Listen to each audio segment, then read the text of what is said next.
ムソロジー、そのオコストが言ってきた本質の部分なんですけど、ちょっと今日抜き書きしてきましたが、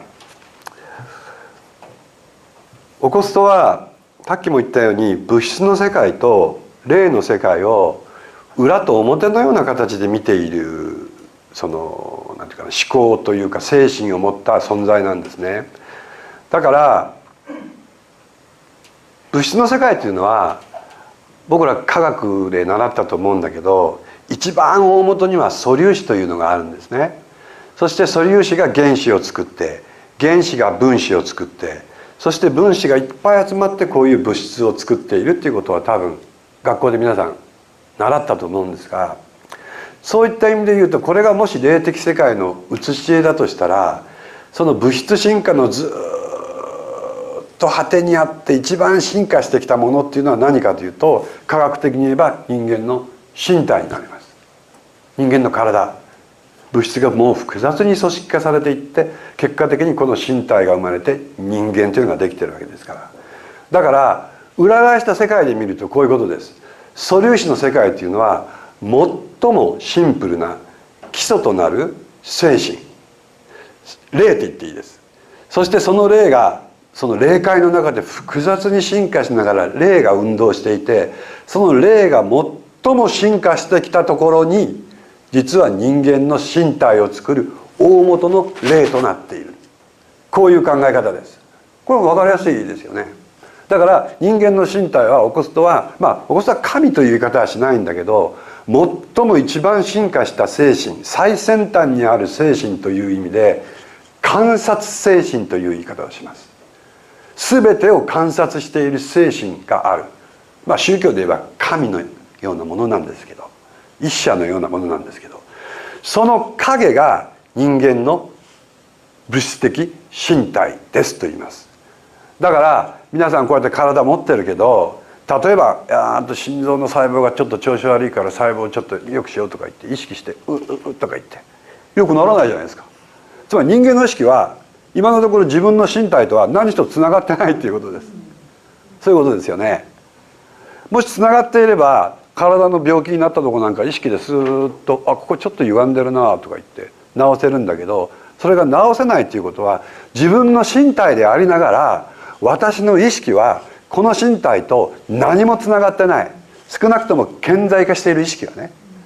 でもその顕在化した意識の裏にまさに潜在意識もしくは無意識というのは我々の身体と実は直結していて、そこで我々の意識もしくはその工事のずっと巡っていく意識がいろんな活動をしていて、そこでの歪みや支障トラブルというものが出てくると、この物質的肉体に反映されて病気やそういったものが起こるというふうに考えてもらえばいいですね。で今日はその最も大元のシンプルの講師の話をしていこうと思うんですが、ちょっと僕が一冊目の「人類が神を見る日」というところから書き抜いた文章がありますので、これを読んでみますね。オコストとの会話をちょっと僕が脚色して分かりやすく書いている文章なんですが、物質の大元である素粒子世界というのはオコストに言わせれば表層に映し出された高ヒマラ全体、高ヒマラっていうのが彼らが言っている精神宇宙のことです。霊的宇宙の影のようなものですと。素粒子世界は表層に映し出された高ヒマラ全体の影のようなものです。要するに私たちが、表層っていうのはこれもシリウスの言葉なんですが、私たちが物を見るときには物の一面しか見れないんですよね。絶対に物っていうのはこうやって普通三次元立体と言われてるんだけど、横とか縦とかから見れないでしょ。ある一面だけしか見えない、そういう次元のことを彼は表層と言います。だから物理学者たちも素粒子を見るときには機械で観察するでもいいんだけど、表層でしか捉えられないっていうような言い方ですね。そこにその高ヒマラ、人間の無意識構造が映し出されてるんですよというような言い方をしてるんです。で僕が聞きました。量子の世界、これ素粒子の世界ですが、これが日常的な空間と何らかの関係を持っていると言われるのですが、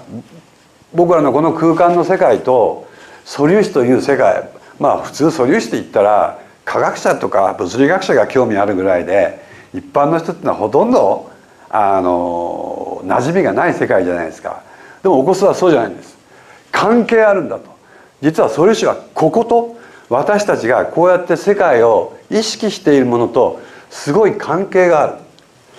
シリウスから見るとこの素粒子量子の世界とあなた方の意識を構成している空間とは完全に従上しています。分かりやすく言うと、物理学者たちが物質の大元に見ている素粒子のシステムというのは私たちの意識の構造だとオゴストは言ってるわけです。だから先ほどその何て言うか感情動向とかの波動で調整するとかいう話をされてましたけども、つまり大いに感情や思考というのは我々の意識の構造の中で生まれてくるものだから、当然素粒子と直結してますよっていうことをオゴストはここで言ってるわけですね。で僕は思わず聞いてる。意識の空間と量子の世界が同じものなんですか？そうするとちょっと難しい言い方ですけども、主体と客体、見るものと見られているものの関係性に形作られている幾何学というのがあるみたいなんですね。そしてそれが展開されていく空間というのがあって、それが、物理学者たちが複素空間と呼んでいるもの。この複素空間というのは素粒子を記述するための物理学者が使う、3次元のこういうユークリッド空間ではない数学的な空間、後でそれ話しますが、その複素空間と呼んでいるものと数学的には同型対応してくる。つまり全く同じ構造として出現してくるってオゴストは言ってたわけです、この当時。そして量子的な空間とあなた方の意識を構成している空間は私たちにとっては全く同一のものとして見えています。意識を構成している空間という言い方が分かりにくければ、魂と思ってください。私たちの魂の空間というのはこの量子的な空間ということを彼は言ってるわけですね。そしてあなた方が量子世界の中に見ている構造は意識を構成するための高次元の世界なんだと、その遮蔽として見てますと。で僕は聞いた。つまり私たちの意識構造が同一のものである。その通りです。だからこそこのゲシュタルトっていうのは、まさにヌーソロジーが今やろうとしていることなんですが、認識の形態のことを言います。ちょっとねこの辺で哲学的な話になるんで難しいんですけども、我々はあまりにも三次元的にものを見過ぎてるっていうことなんです。三次元的に左右があって上下があって前後がある、縦横高さの世界で空間をがっちり見てしまってる。これが人間が持ったゲシュタルトです。これがオゴストは間違ってるという。正しく世界を見てないからそういうことになって、科学はその三次元的なゲシュタルトで全部作られてるわけですが、それを今の時代、これからの時代根底的にそれが変わってくるというわけです。変わりますよっていうんですね。でこのゲシュタルトはあなた方の意識に変化を起こさせる、ヌーソロジーが今からやろうとしていることなんですが、素粒子内部の世界とあなた方の意識のシステムとはいわば共造、鏡のような写しの関係になっている。陰と陽のね。で物質としての素粒子の構造はプレアデス的統制という言葉は、これはオコストが言った言葉なんですが、物質科学のことです。もしくは物質科学をベースとした価値観、物質的な価値観でもいい、唯物論的世界観でもいいです。今の人間が基本的にベースとしているような世界ですね。その中では詳しく論じられている。確かに素粒子の世界というのは今の物理学ものすごく発達してきますから、本当に詳しく数学的には形式として導き出してきます。知ってます。しかし問題は、科学者たちはそれが何なのかさっぱり分かってないんです。偉そうにみんなしてますけど、アインシュタインとか、アインシュタインは僕直接会ったことないから分かんないんだけど物理学者こうやってますが、ただ数学的に実験をして、そして方程式や関数を導き出してるだけであって、じゃあその素粒子は何なのって言った時にはお手上げわからないっていうものなんですね。だからこの意味を今から人間が知ることになるだろうっていうのがオコストの情報で、それは私たち自身の意識構造、私たちの魂なんだという話になってるわけです。それが認識のシステムとして形成されている空間構造と一致するかは容易に確かめることができますと。そしてそれがもし完全に合致したとすれば、その時あなた方はそれこそ自分自身が宇宙の全存在物そのものであることを身をもって感覚化することができるでしょう。つまり物質というのは全て素粒子でできているわけですから、私たちの意識が素粒子ならば、私たちはもう意識の中ではこの物質の世界に溶け込んで、そこから多分神の空間があるんでしょう。その霊的なものを進化させていくことによって、この物質をバーッと作っている世界を物質の中に入って見上げる。そうすると内側から物質が見えてくるんです。それは霊の世界で、DNA の二重螺旋のようにぐわーっと螺旋を巻きながら、多分塔のようにして上昇してますね。それがこういう物質をずっと作り上げてきた力であり、そういったものは今のスピリチュアルの世界ではサムシンググレートと呼ばれているものになっているわけ。宇宙はなぜこんなに調和を持って動いているのか。それはその物質世界全体の中を内部でバランスをとっている精神が存在してるんですよ。そういう考え方です。でその空間が2013年から開いてくる。で僕はもう本当に開いてきたと思ってます。でその話を多くの人にいろいろ今いろんなところでしてるわけですね。さあそれで問題はこの一番単純なものから理解していかないといきなり DNA とかね、そういうところにはちょっといけないんですが、物質のもと、さっきも言ったように光子というのでできている。副タイトルに「見るものと見られるもの」という、タイトルをつけましたが、光子の世界、いきなり難しい、方程式を出します。関数ですね。見たくない人は見ないでください。これが物理学者たちが素粒子の世界を、数学的に記述するときに使っている波動関数というものです。いわゆる僕らが波動と呼んでいるものを数学の形式で書くとこういう形をしているという。簡単に説明しておきますと、このプサイというのが波動関数という意味です。で関数というのは何かパラメータを持ってますから、そのパラメータには当然人間は時間と空間の中で物事を整理して考えてますから、空間である x、 これ1と呼ばれますね。で時間である t、 空間と位置がどういうふうな形で関数化されていますかというのを説明するのがこっちの方程式、式で、 A はいいです。これ定数なんで。問題はこれですよね。多分数学知らない人なんじゃこの模様はっていうふうな感じに見えると思うんだけど、簡単に読むと E の h バー分の i かっこ px-et かっこ閉じる乗って言って、 E の上に1乗2乗3乗とかあるじゃないですか、乗数が。その乗がこういうやつだ。非常に複雑に見えますね。でh バーっていうのはこれはミクロの世界を、統括している、プランク定数。これはバー入ってるからディラック定数っていうもので、定数です。数です。これは i っていうのが、今日後々お話していくことになるとても重要な数で、虚数を意味します。虚数。皆さん虚数っていうのは、学校で習ったと思うんだけど、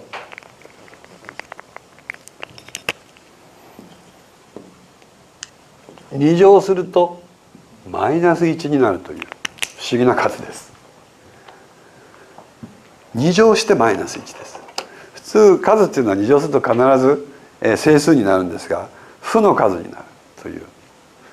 でこういったものを数学では虚数と呼びますね。うつろな数、虚の数、言えないんです。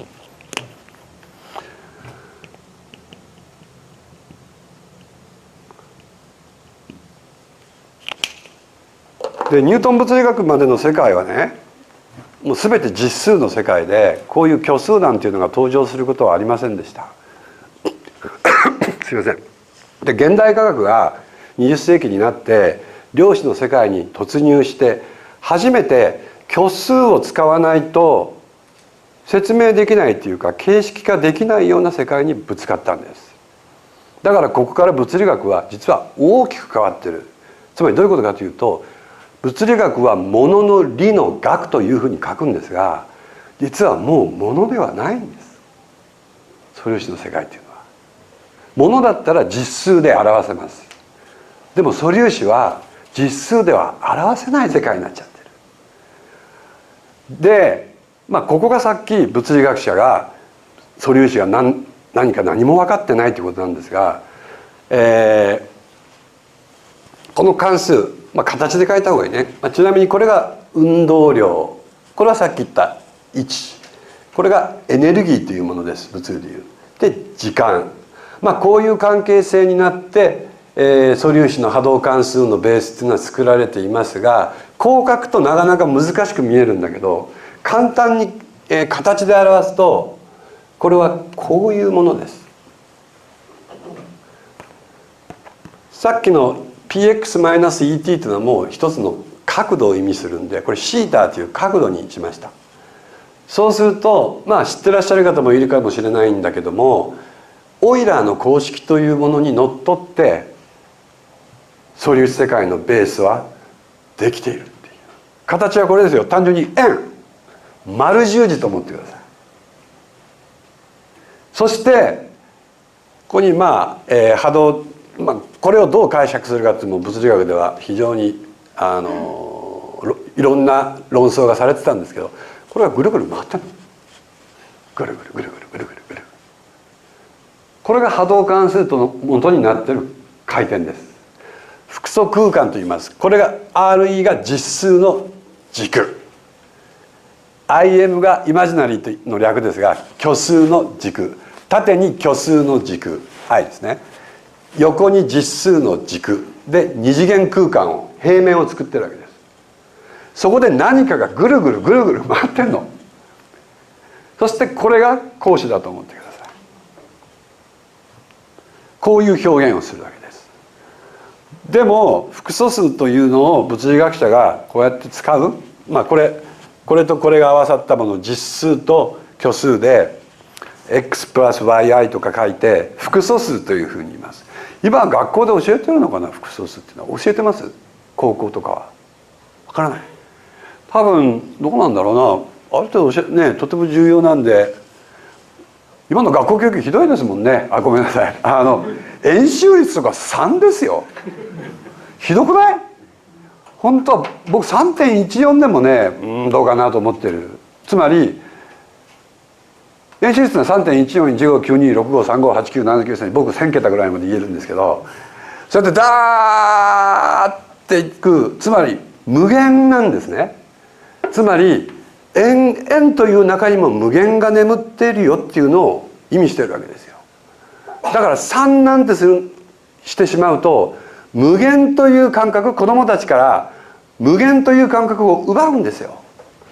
で宇宙とか人間の生命とかそういったものを考えるにあたって、この無限という概念はね、とても重要なものなの。だって自分の可能性、人間の可能性、未来の可能性にもやはり無限を見たいじゃないですか。そういう観念をことごとく奪っちゃう。ただ難しいから、長ったらしいから綺麗で3、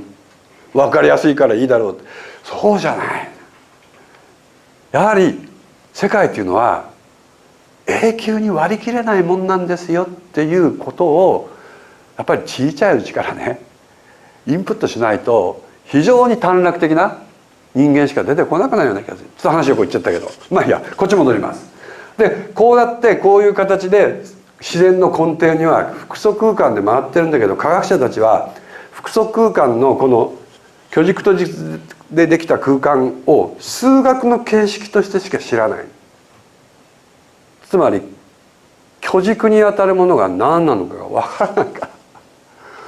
自然界に巨軸なんかないぞって、みんな実で目に見える軸じゃないかって言ってるわけだよね。さあこの円ですけども、これがまあ簡単に言うとこうやって時間的に伸ばすと、これは制限波ですかね、波になっている。これが波動と呼ばれているものです。これですね、波になっている。つまりすなわち回転運動というのは、まあ時間に投影すると、まあ、空間でもいいですが波になる。そして私たちはこれを波動と呼んでて、おそらく江本さんが波動と呼んだのもこの波動ですよね。この波動っていうのは、まあこれが複素数の波動かどうかはまだチェックしなきゃいけないんだけど、ただそういう波動として私たちの意識が存在するということを江本さんはあの時代にもう直感でなんていうかな、感じ取られた。まだ誰もそんなことを言ってない時にね、僕からすればすごい直感ですよね。その通りっていうことになってくる。じゃあどういうふうにその通りなのかっていうことなんですが、